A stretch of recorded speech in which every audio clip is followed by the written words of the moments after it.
A routine day at an elite training center for racehorses turned into terror and chaos in minutes, with hundreds of thoroughbreds stampeding out of their stalls in a desperate attempt to flee a Southern California wildfire that set their barns ablaze. Turned loose by their trainers in a last-ditch effort to save their lives, the huge, muscular animals, their eyes wide with fear, charged through thick smoke and past dancing flames while hundreds made it to the safety of a nearby racetrack. Others galloped in circles, unsure which way to run.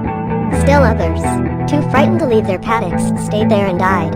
Workers at San Luis Rey Downs said an estimated 30 to 40 horses perished Thursday in the wildfire still raging out of control north of San Diego. On Friday, at least 2 stable workers were injured, and their conditions were not immediately known. Trainers described a terrifying scene that erupted at the facility Thursday afternoon, recalling how only minutes after smelling smoke, they saw flames roaring down a nearby hillside. "I was heading to my barn to drop my equipment off and I smell smoke," trainer Kim Mars said Friday as she stood outside the still smoldering facility.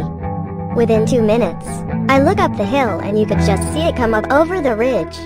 She and others tried to turn back the flames with hoses and fire extinguishers before firefighters arrived. But when embers from burning palm trees began igniting the roofs of barns, they realized they had no other alternative than to turn loose the approximately 450 horses stabled there. "The next thing, there's a stampede of 100 horses coming through here," said Mars, who was trying to lead one of the horses she trains, a 5-year-old named Spirit World, through a tunnel. "We almost got trampled to death." At one of the center's many barns, video showed a group of trainers frantically tearing down a wooden fence and shouting at their horses to run.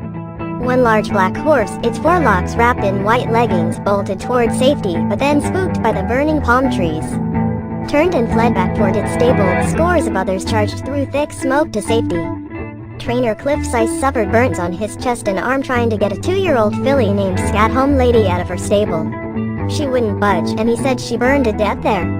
She was one of my favorites," Sice said as he sat outside the facility. Trainer Jerry Contreras said one of his best friends, a fellow trainer, was hospitalized. He was trying to get his horses out and was burned, Contreras said. At San Luis Rey Downs, the phone rang unanswered and the owners quickly barred outsiders from the sprawling facility.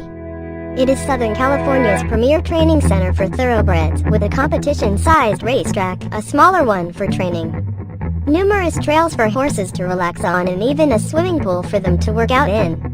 The center can house as many as 500 horses and states proudly on a sign out front that it is the home of Missouri, racing's U.S. Horse of the Year in 2002.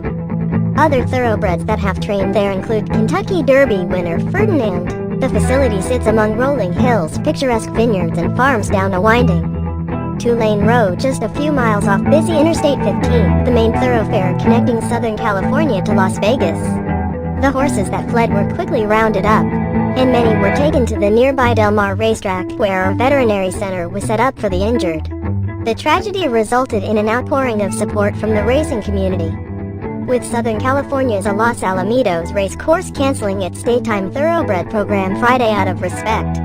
The Del Mar Thoroughbred Club and the Stronach Group, owners of San Luis Rey Downs, have set up a GoFundMe account to help pay for hospital and rehab costs. Santa Anita racetrack officials in the Los Angeles suburb of Arcadia collected clothes and other items for stable workers who lost their possessions.